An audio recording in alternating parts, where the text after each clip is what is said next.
The Quiet Watcher.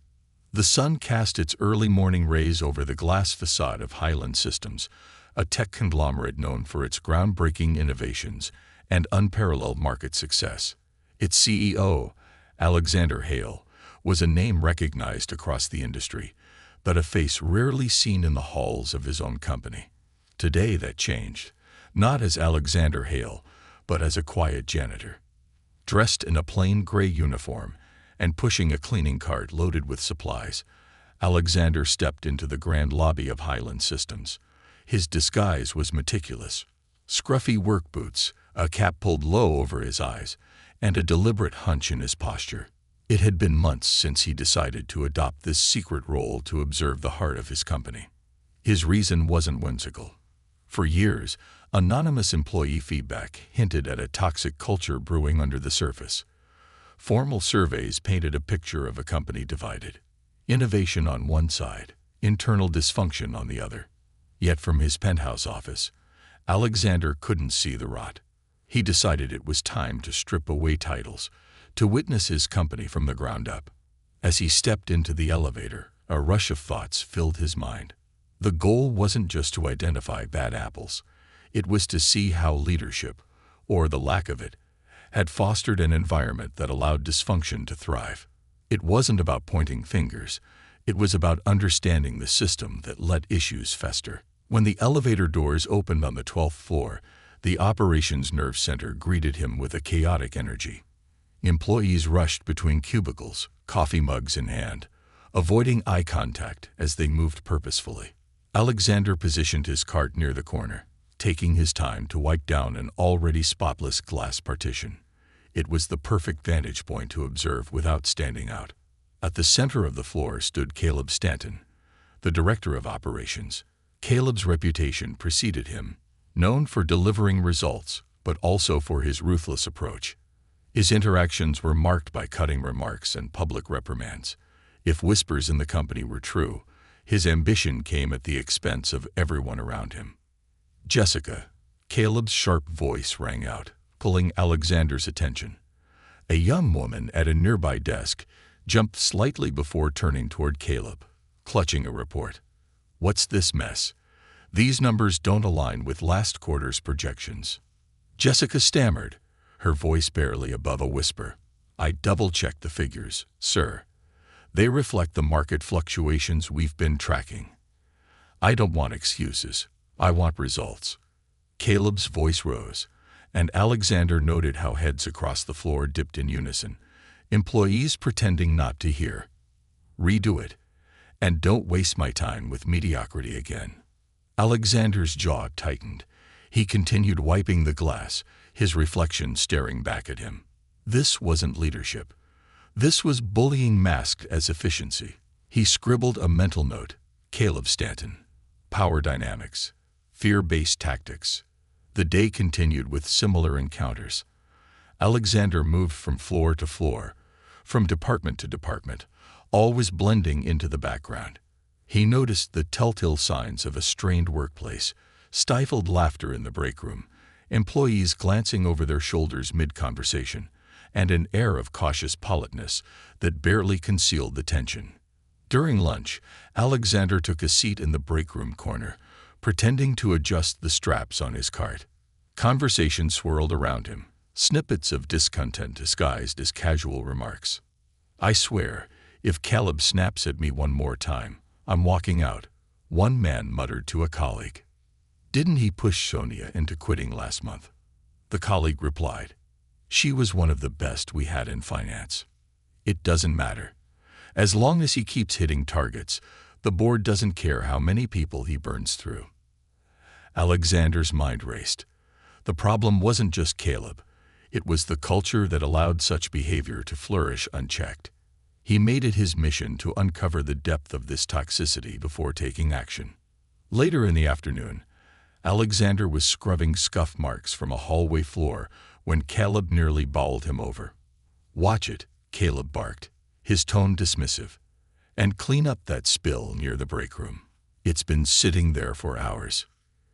"Yes, sir," Alexander replied evenly, suppressing the urge to challenge the man. Instead, he observed Caleb's retreating figure. It wasn't just arrogance.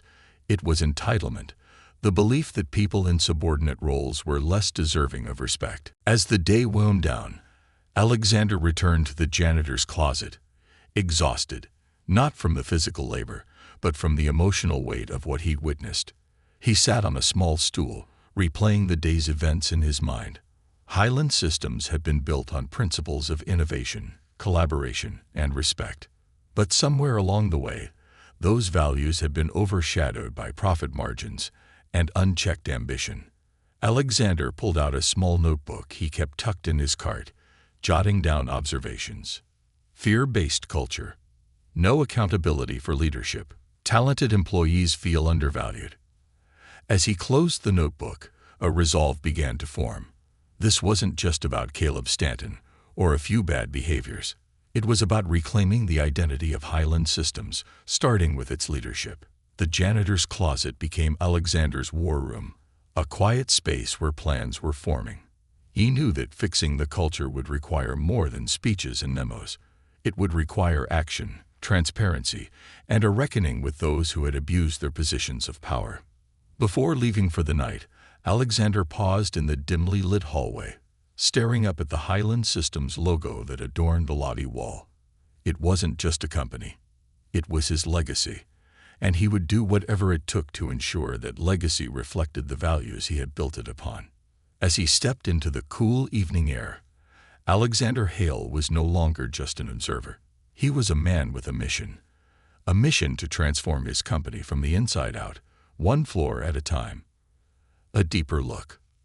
The next morning, Alexander Hale returned to Highland Systems before the sun had fully risen. The city streets were still quiet, the air crisp with the lingering chill of dawn. He preferred these early hours. It gave him a moment to center himself before stepping into the role of an unnoticed observer.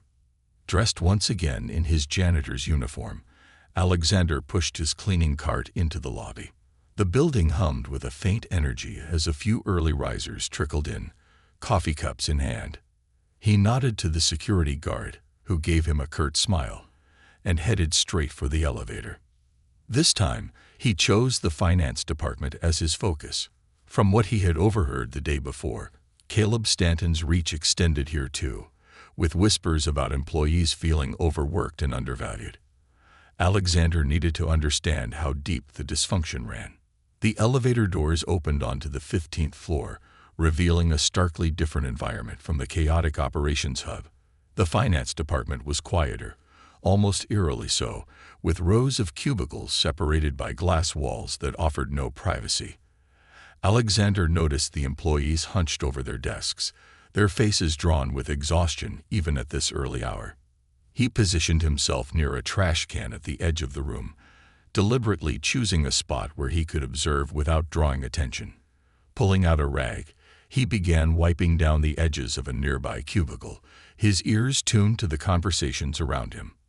Another late night, a young man asked his colleague as they passed each other near the printer. "Yeah," the woman replied, her voice heavy with fatigue. Stanton demanded the revised budget projections by 10 p.m., and he rejected them this morning anyway. Said they didn't align with his vision. The man sighed. Classic Caleb. Did he even give you any specifics about what he wanted? No, she said bitterly.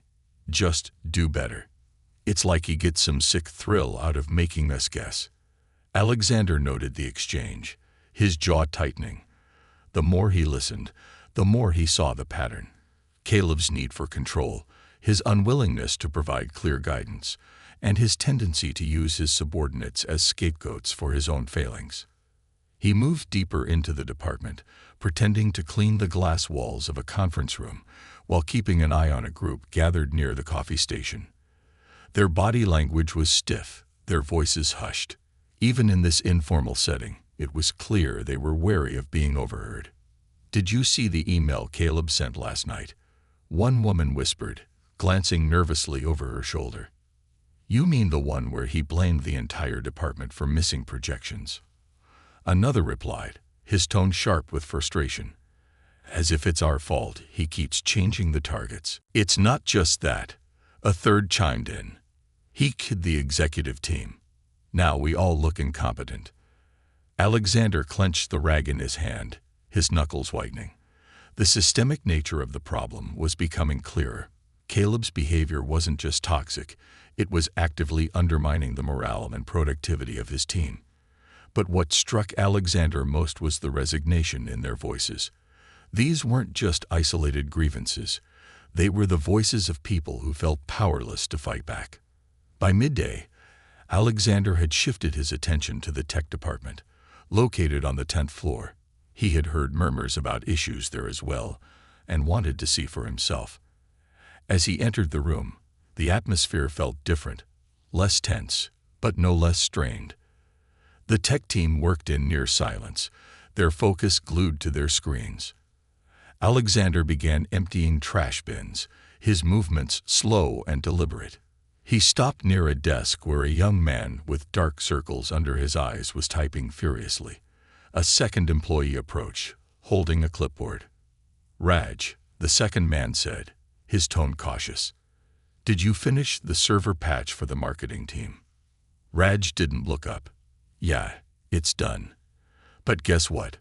Caleb already blamed me for the downtime last week, even though he's the one who delayed the upgrade." The second man sighed. "Of course he did.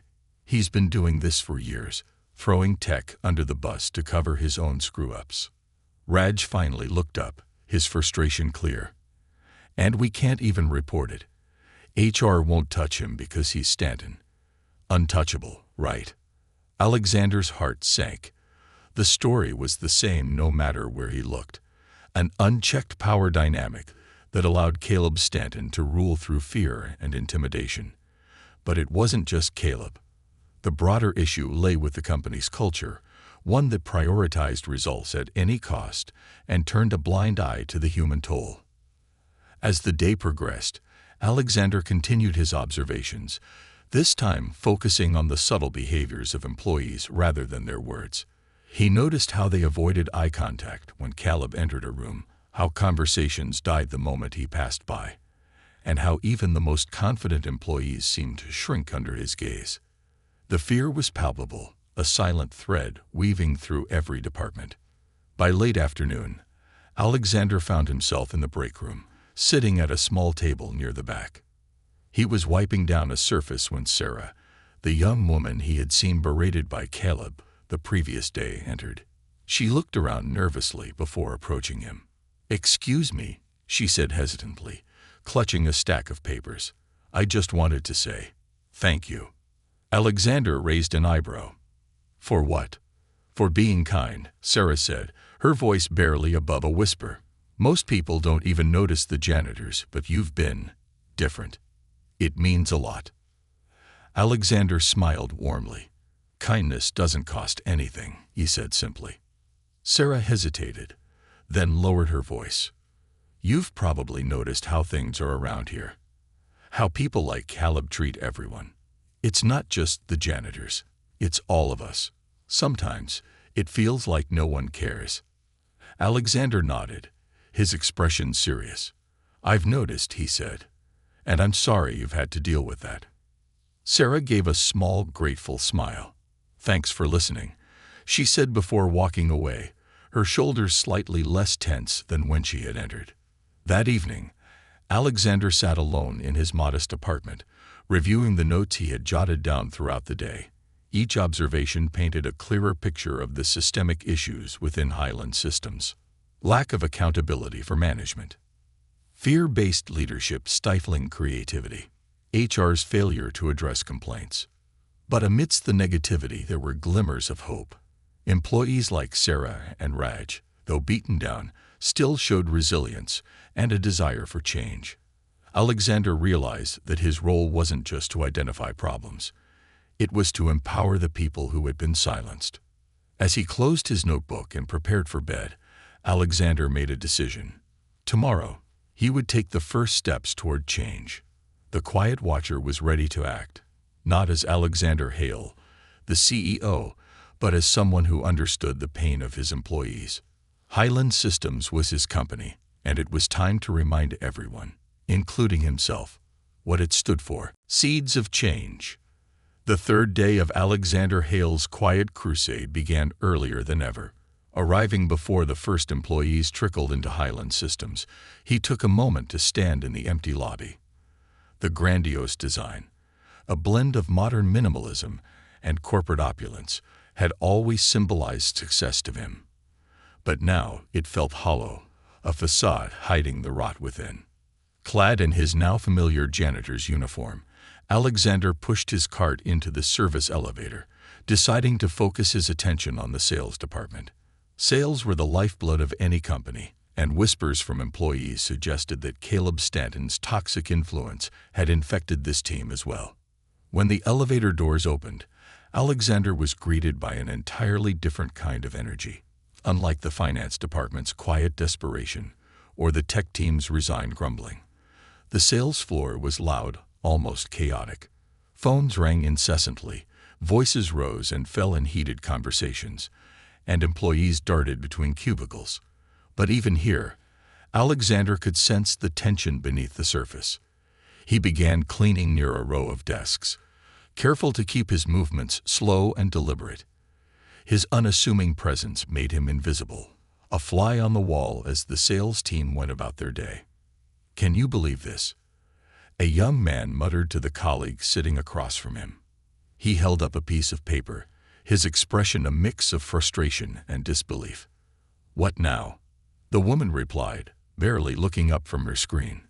"Caleb just slashed my commission on the Jensen account. Said I didn't demonstrate enough ownership.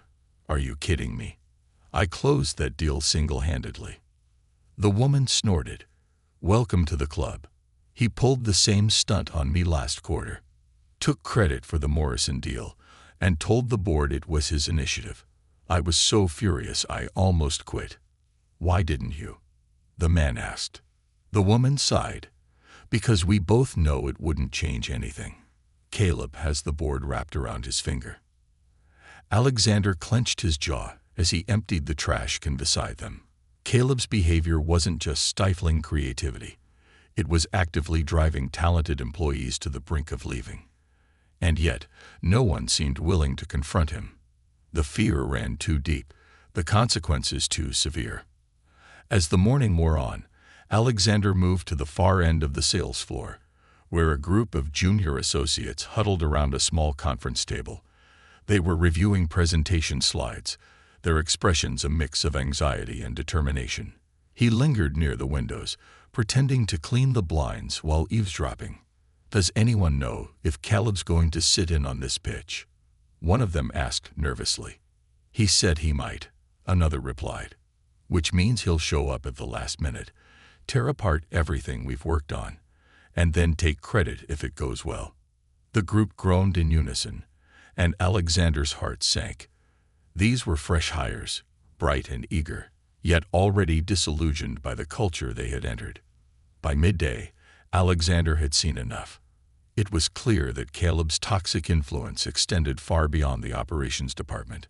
But as Alexander made his way to the break room for a brief reprieve, he noticed something unusual. A small group of employees gathered near the coffee machine, speaking in hushed but impassioned tones.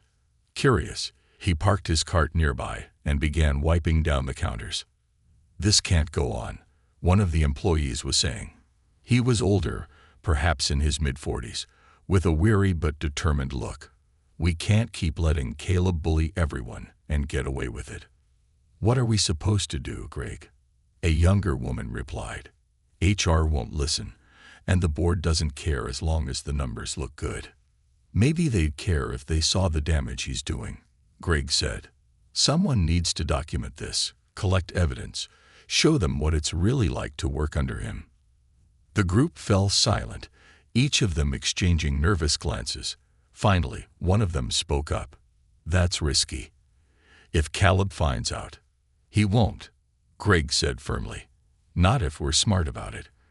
Alexander's mind raced. These employees were exactly the kind of allies he needed, people who were fed up but still cared enough to fight for change. But he couldn't reveal himself, not yet. He decided to plant a seed, to encourage them without tipping his hand. He approached the group with a disarming smile. "Sorry to interrupt," he said, gesturing to the coffee machine. "Mind if I check this?" Someone reported it was acting up earlier.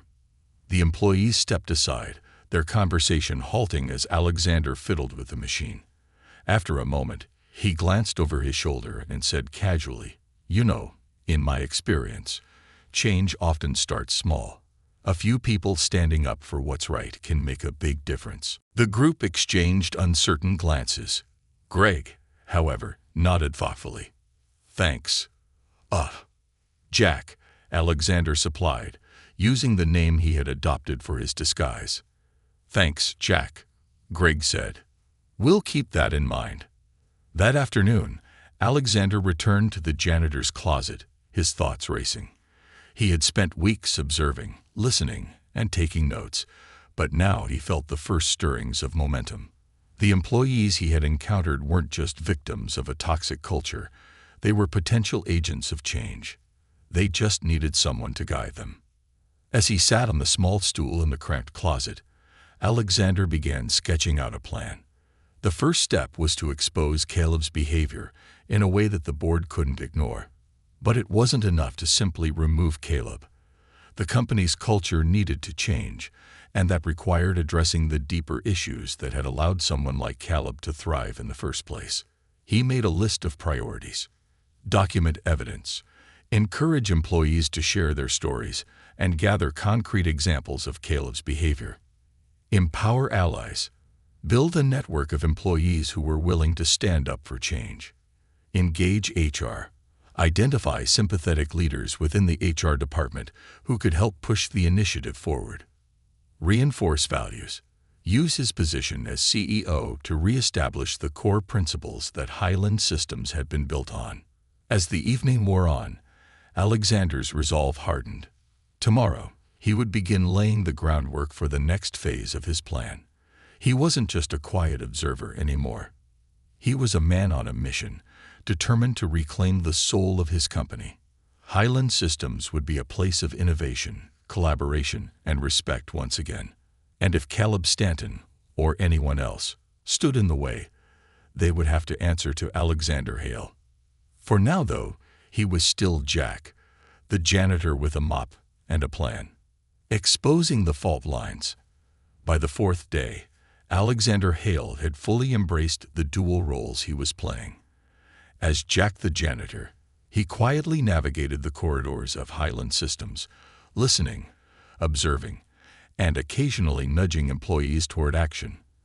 As Alexander Hale, he spent his evenings refining a plan to dismantle the toxic culture that had taken root in his company. Today, Alexander decided to focus on gathering irrefutable evidence, proof that would expose Caleb Stanton's bullying, manipulative tactics, and systemic abuse of power. He wasn't just looking for isolated incidents. He needed a pattern, a mosaic of testimonies and documents that painted a clear picture of the damage Caleb had inflicted. The day began as usual, with Alexander entering the building before most employees arrived. The silence of the early morning gave him space to think as he pushed his cart to the 14th floor, where Caleb's office loomed over the operations hub like a castle on a hill.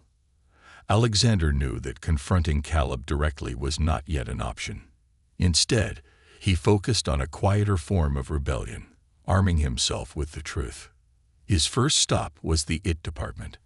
Having spent the previous day in tech, Alexander had overheard enough to know that Caleb frequently demanded server logs, revised reports, and email threads from the team.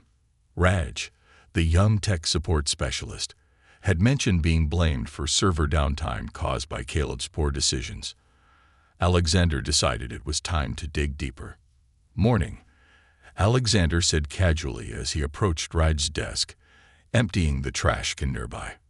Raj looked up, startled, then relaxed when he saw the familiar janitor. "Morning, Jack. You look like you've been through the ringer," Alexander said with a chuckle, leaning on his mop handle. "Tough week." Raj sighed heavily. "You have no idea. Stanton's been all over us. Wants everything yesterday, and when things go wrong, guess who gets the blame?" Alexander nodded sympathetically. Must be hard keeping track of everything. All those emails, logs, reports. Tell me about it, Raj muttered, rubbing his temples. We document everything, though. Gotta cover our bases. That's smart, Alexander said, his tone casual. You know, if I were in your shoes, I'd hang on to those records. Never know when they might come in handy. Raj glanced at Alexander, his brow furrowing slightly. Why do you say that? Just a thought. Alexander replied, shrugging. Sometimes people need proof to set things right. But hey, what do I know? I just mop the floors. Raj's gaze lingered for a moment before he nodded slowly. Yeah, I guess you're right. Satisfied, Alexander moved on, confident that Raj would keep those records accessible. His next target was the finance department, where Jessica, one of Caleb's most recent victims, worked. Alexander had seen firsthand how Caleb had berated her for perfectly valid numbers. Now, he wanted to hear her side of the story. Jessica was seated at her desk, typing furiously, when Alexander arrived. He began wiping down the glass partition next to her, taking his time as he observed her tight shoulders and furrowed brow. Morning, he said softly, breaking the silence. Jessica glanced up, startled, then gave a faint smile. Oh, hi. Morning. Looks like a busy day, Alexander remarked, nodding toward her screen. You could say that, Jessica replied with a humorless laugh. Caleb's breathing down my neck again. Wants this report redone because it doesn't tell the right story. Alexander raised an eyebrow. The right story. Jessica sighed, leaning back in her chair. Yeah.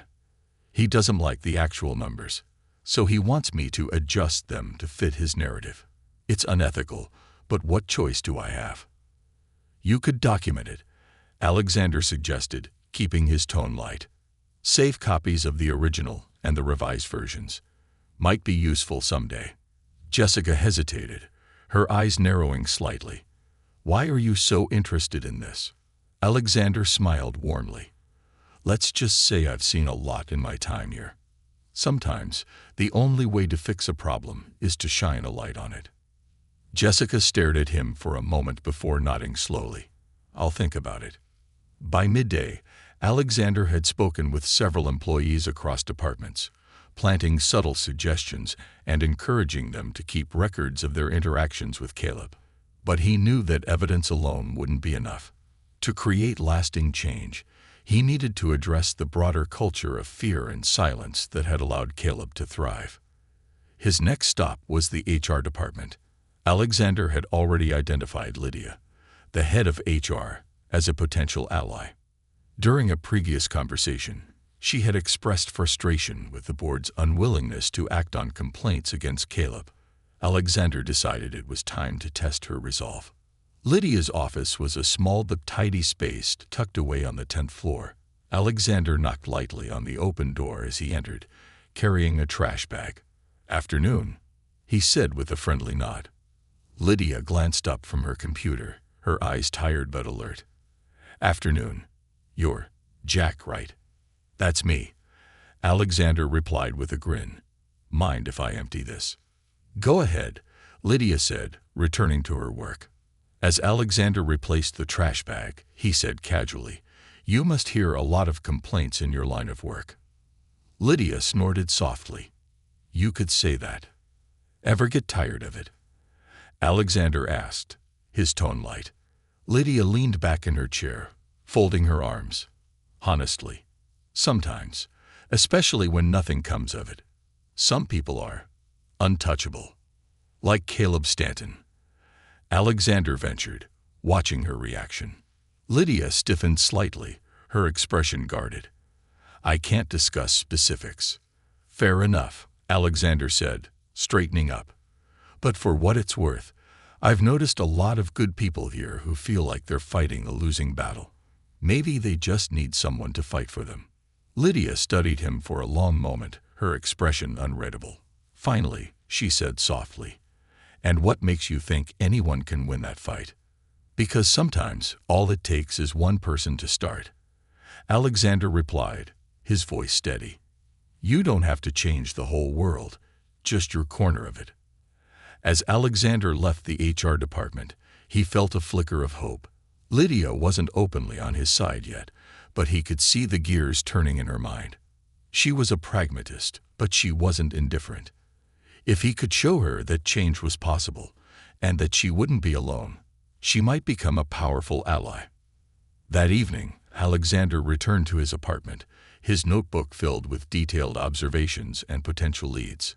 He reviewed the day's progress, organizing his notes into two categories: evidence and allies. The evidence was beginning to pile up: email records, altered reports, witness testimonies, but it was the allies that gave him hope. Raj, an overworked but intelligent tech specialist with access to critical records. Jessica, finance, a diligent employee caught in Caleb's crosshairs but willing to push back. Lydia, HR, a cautious but frustrated leader with the potential to become a key supporter. As he closed his notebook, Alexander allowed himself a rare moment of satisfaction. The fault lines in Highland systems were becoming clearer, and he was beginning to see how to widen them. Caleb Stanton might have built his empire on intimidation and manipulation, but Alexander was determined to bring it crashing down, brick by toxic brick. Tomorrow, he would take the next step in his plan. For now, he prepared himself for the battle ahead. Highland Systems wasn't just a company. It was his responsibility, his legacy, and he would stop at nothing to make it whole again. The catalyst. Alexander Hale arrived at Highland Systems with a newfound determination. For weeks, he had observed the cracks in his company's culture, quietly documenting the toxic patterns that had taken root. But today, the passive gathering of information would end. It was time to act. Still dressed as Jack the Janitor, Alexander pushed his cart toward the operations floor. He had chosen this day carefully. Friday. It was the day Caleb Stanton held his weekly all-hands meeting. Alexander had observed enough of these gatherings to know they were less about collaboration and more about Caleb asserting dominance. The meeting was a spectacle of intimidation, and Alexander intended to make it Caleb's last. By mid-morning, employees began filing into the large conference room, their expressions ranging from weary resignation to quiet dread. Alexander positioned himself outside the room, pretending to clean the glass walls but keeping his attention focused on the proceedings. From his vantage point, he could see Caleb at the head of the table, a smug smile plastered across his face as he shuffled through a stack of papers. The meeting began with Caleb's usual theatrics, a boastful recap of the team's recent achievements, all of which he framed as his own victories. Alexander watched as Caleb dismissed junior employees' contributions with thinly veiled condescension and berated those who dared to ask questions. But it was when Caleb turned his attention to Sarah that Alexander felt his patience snap. "Sarah," Caleb said, his voice dripping with disdain, "let's talk about your report on the Q3 projections. Care to explain why it's riddled with errors?" Sarah, seated at the far end of the table, froze. Her hands trembled as she shuffled through her notes, her face pale. The numbers were based on the data provided by. Caleb cut her off with a sharp wave of his hand. "Don't pass the buck, Sarah. Own your mistakes, or maybe we'll find someone who can." The room fell silent. Sarah's colleagues averted their eyes, clearly unwilling to risk Caleb's wrath by coming to her defense. Alexander clenched his fists, his mind racing. It was time to intervene, but he needed to do it in a way that would expose Caleb's behavior to the broader company and the board. That afternoon, Alexander began putting his plan into motion. He returned to the janitor's closet, where he retrieved a small device he had hidden among his cleaning supplies, a discreet recording device. Over the past week, Alexander had carefully documented Caleb's outbursts and manipulative tactics, compiling a damning portfolio of evidence. But recordings alone wouldn't be enough. He needed to confront Caleb in a way that would force the board to take action. Alexander spent the next hour preparing an email address to the board members. In it, he outlined the systemic issues plaguing Highland Systems, attaching key excerpts from the recordings and employee testimonies he had gathered. He ended the email with a promise. The recordings would be played at the next board meeting, giving the employees of Highland Systems the voice they had been denied for too long. With the email queued for delivery, Alexander turned his attention to the employees themselves. He knew they were the true heart of the company, and if they were to rebuild Highland Systems, they needed to believe change was possible. He decided to rally them quietly, using the trust he had built during his time as Jack the Janitor. In the break room, Alexander struck up a conversation with Greg, the veteran sales associate who had shown a willingness to stand up to Caleb. "Hey, Greg," Alexander said, leaning casually against his mop handle. "How's it going?" Greg shrugged, sipping his coffee. "Same as always. Just trying to survive the week." "What if you didn't have to just survive?" Alexander asked, his tone thoughtful. Greg frowned. "What do you mean?" "I mean, what if things could change? What if people like Caleb didn't get to run the show anymore?" Greg snorted. "Sounds nice, but it's a pipe dream. The board doesn't care, and HR's powerless." Alexander smiled faintly. "Maybe. But what if someone gave them a reason to care?" Greg studied him for a moment, his expression skeptical but intrigued. "You've got something up your sleeve, don't you?" "Let's just say I have a plan," Alexander replied. "And it might involve a few people stepping up to make their voices heard." Greg leaned back, considering the idea. Finally, he nodded. "If you've got a plan, I'm in, but it's going to take more than just me." "Don't worry," Alexander said. "You're not alone." By the end of the day, Alexander had spoken to several employees across departments, gauging their willingness to stand up against Caleb's toxic reign. To his relief, many were eager to support the initiative, though most were hesitant to take the first step. Alexander assured them that they wouldn't have to. That evening, Alexander returned to his apartment to finalize his preparations for Monday's board meeting. He reviewed the email one last time before hitting send, ensuring that every piece of evidence was clearly laid out. Then he began drafting a speech, a message not just for the board, but for the employees who had endured Caleb's tyranny. He envisioned the moment, standing before the boardroom, revealing the truth as Caleb scrambled to defend himself. But Alexander didn't just want to remove Caleb. He wanted to ensure that the company's culture would never allow someone like him to rise again. As the hours ticked by, Alexander felt a surge of determination. Highland Systems was on the brink of a transformation, and he would see it through to the end. When Monday morning arrived, Alexander would no longer be Jack the Janitor. He would walk into that boardroom as Alexander Hale, the CEO who had seen the worst of his company and was ready to lead it into a better future. The stage was set, and the reckoning was about to begin. The reckoning. Monday morning dawned crisp and clear, but the air inside Highland Systems felt charged with tension. Employees shuffled through the lobby, their expressions heavy with the weight of another week. Alexander Hale stood among them, still wearing his janitor's uniform. It would be the last day he wore this disguise. His plan was meticulously laid out. The board meeting was scheduled for 10 a.m., and he would unveil his findings there. For weeks, Alexander had been a silent observer, gathering evidence and listening to his employees. Today, he would be their voice, and more importantly, their shield. At 9:45 a.m., Alexander slipped away from the operations floor and into a small, unused office near the boardroom. Inside, he changed into a sharp navy suit, his transformation from janitor to CEO complete. He took a moment to steady himself, then walked out into the hallway, carrying a sleek leather portfolio that held the evidence he had meticulously compiled. The sight of him, in his true form, sent ripples of shock through the employees he passed. Whispers followed him down the corridor, growing louder as recognition dawned. "Is that? It's him, the CEO. What's he doing here?" Alexander kept his expression calm, his steps measured. He didn't stop to address their questions. That would come later. For now, his focus was on the boardroom, where the most crucial battle awaited. When Alexander entered the boardroom, the atmosphere shifted instantly. The members of the executive team, seated around the long mahogany table, exchanged surprised glances.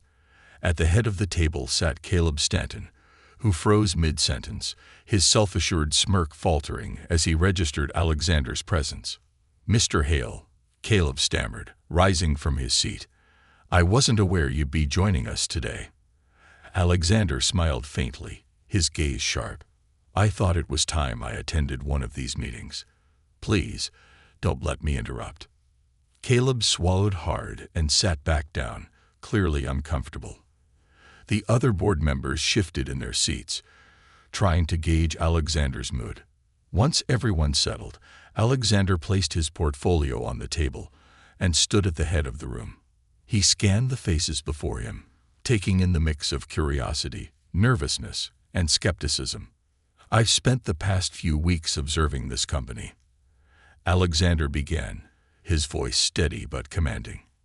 "Not as your CEO, but as a janitor." The room fell silent, the weight of his words sinking in. Caleb's eyes widened in shock, his discomfort now palpable. "I wanted to see Highland Systems as it truly is," Alexander continued. "Not the polished version presented in reports or meetings, but the day-to-day reality experienced by our employees." He paused, letting the gravity of his statement settle. "What I found was deeply troubling. This company, my company, has lost its way." Alexander opened the portfolio and pulled out a stack of documents. "Over the past month, I've gathered evidence of systemic issues within our organization. These include toxic leadership practices, unethical behavior, and a culture of fear that has stifled creativity and driven away some of our best talent." He gestured toward the board members. "I hold each of you accountable for allowing this to happen." The room erupted into murmurs, but Alexander raised a hand, silencing them. "One individual, in particular, has embodied these issues," he said, turning his gaze toward Caleb. "Mr. Stanton, your behavior has been not only unprofessional, but also harmful to the very people who make this company thrive." Caleb's face turned red, a mix of anger and humiliation. "Mr. Hale, with all due respect, I have delivered results. The numbers speak for themselves." Alexander's eyes narrowed. "Results at what cost? Intimidating employees, manipulating reports, taking credit for others' work. I have evidence of it all." He picked up a remote and pressed a button. A recording of Caleb berating an employee played through the room's speakers. The words were sharp, cruel, and impossible to defend. Gasps rippled through the board members as they listened. When the recording ended, Alexander turned back to the board. "This is just one example. There are dozens more. Emails, testimonies, documents that paint a clear picture of the damage caused by Mr. Stanton's leadership." Caleb stood abruptly, his chair scraping against the floor. "This is a witch hunt. I've done nothing but uphold the standards of this company." Alexander's voice remained calm. "Your idea of standards is one I refuse to accept. Effective immediately, you are relieved of your duties." Caleb's jaw dropped. "You can't." "I can," Alexander interrupted, his tone leaving no room for argument. "And I will." As security entered the room to escort Caleb out, Alexander turned back to the stunned board members. "This isn't just about one person. Caleb Stanton is a symptom of a larger problem. We've allowed this toxic culture to take root because we prioritized results over people. That ends today." He pulled out a document and placed it on the table. "This is a comprehensive plan to rebuild our company culture. It includes leadership training, an anonymous reporting system, and a review of HR practices to ensure complaints are addressed effectively.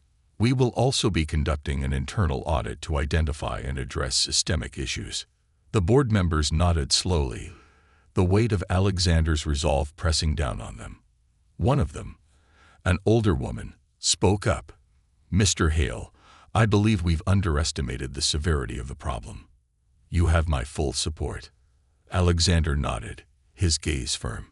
"Thank you. But support alone won't be enough. Change requires action, and it starts now." He turned to the employees gathered outside the glass walls of the boardroom, their faces pressed against the panes, watching the drama unfold. Alexander stepped into the hallway, addressing them directly. "Effective immediately," he announced, his voice carrying through the space, "Highland Systems will undergo a transformation. This company was built on values of innovation, collaboration, and respect, and those values will be restored." The employees exchanged stunned but hopeful glances. "I've heard your voices," Alexander continued. "I've seen your struggles, and I promise you this: the culture of fear ends today. Together, we will rebuild this company into a place where everyone, at every level, is valued." The crowd erupted into applause, their relief and gratitude palpable. For the first time in years, Highland Systems felt alive with hope. That evening, Alexander sat in his office, now free of the janitor's disguise. He gazed out at the city skyline, reflecting on the journey that had brought him here. The road ahead would be long and challenging, but he felt a deep sense of purpose. Highland Systems wasn't just a company. It was a community, one he was determined to protect and uplift. And as Alexander Hale leaned back in his chair, he knew that this was just the beginning. Together, they would create a legacy worth fighting for.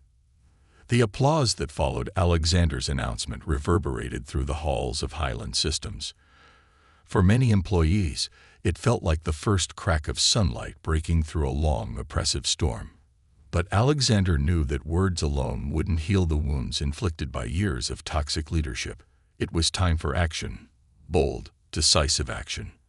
After Caleb Stanton was escorted out of the building, Alexander returned to the boardroom to address the remaining members of his executive team. They were still reeling from the events of the morning, their expressions a mix of guilt and apprehension. "I hope today has been a wake-up call," Alexander said, his voice measured but firm.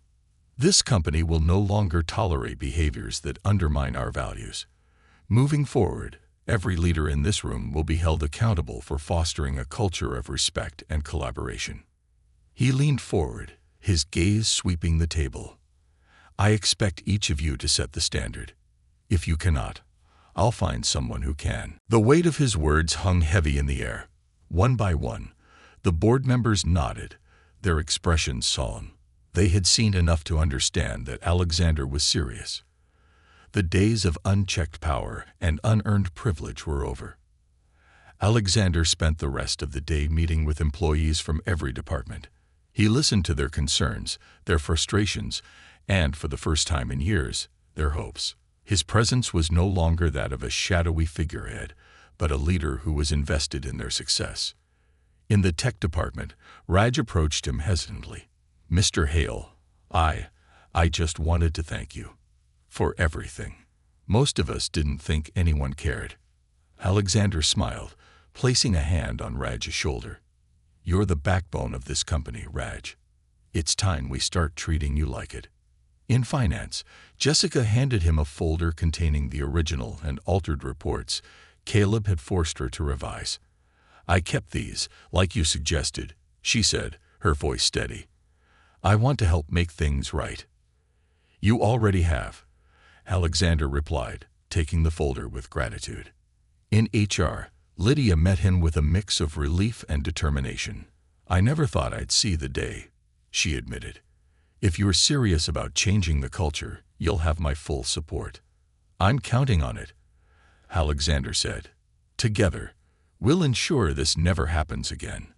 By evening, Alexander gathered the employees in the company's main atrium for a final address. Standing on a raised platform, he looked out at the crowd, a sea of faces marked by exhaustion, but also, for the first time, cautious optimism. "Today marks a turning point for Highland Systems," Alexander began. "We've taken the first steps toward rebuilding our company into something we can all be proud of. But real change doesn't come from one person. It comes from all of us working together." He paused, letting his words sink in. "I've seen your talent, your resilience, and your dedication, and I promise you this: no one will go unnoticed again. No voice will go unheard." The crowd erupted into applause, their cheers echoing through the atrium. For Alexander, it was a humbling moment, a reminder of why he had built Highland Systems in the first place. In the weeks that followed, the changes Alexander promised began to take shape. Lydia spearheaded a new initiative to create a transparent and accessible system for addressing employee concerns. Raj was promoted to lead a project to improve communication across departments, his expertise finally recognized. Jessica became part of a task force focused on ethical reporting practices.